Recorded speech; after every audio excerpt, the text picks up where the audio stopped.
রবকে কখনো বলেছেন এভাবে যে ইয়া রব, আমার সামনে পেছনে ডানে বামে সব জায়গায় ফিতনায় ভরা, আমি কিভাবে এই ফিতনা থেকে উঠে দাঁড়াবো, কিভাবে আমার ঈমান ঠিক রাখবো, যৌবন বয়সে নিজের ইজ্জত কিভাবে হেফাজত করব, আমাকে তুমি রক্ষা করো।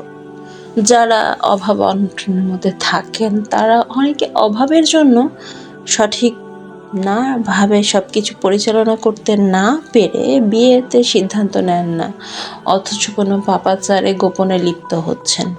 এখান থেকে পানাহা চাইতে আল্লাহর কাছে অনেক বেশি সুন্দর করে বলুন যে ইয়া রব, তুমি তো সকল জাহানের মালিক, সকল ক্ষমতার অধিকারী, তুমি আমাকে এই পাপ থেকে বাঁচাও, তুমি আমাকে হালাল জীবন সঙ্গিনী দাও, হালাল জীবন সঙ্গী দাও, যে আমার চক্ষু শীতল করা এবং মন শীতল করা সঙ্গী হবে, এবং দুনিয়ার সকল অপকর্ম থেকে আমাকে দূরে রাখো। আমি শুধু তোমার দেখানো পথে চলতে চাই, তোমার নির্দেশিত পথে চলতে চাই।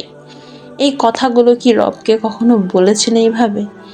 ফিতনার জগতে আমরা সবাই অনেক বেশি ফিতনায় জড়িত, তাই এইভাবে রবকে বলুন।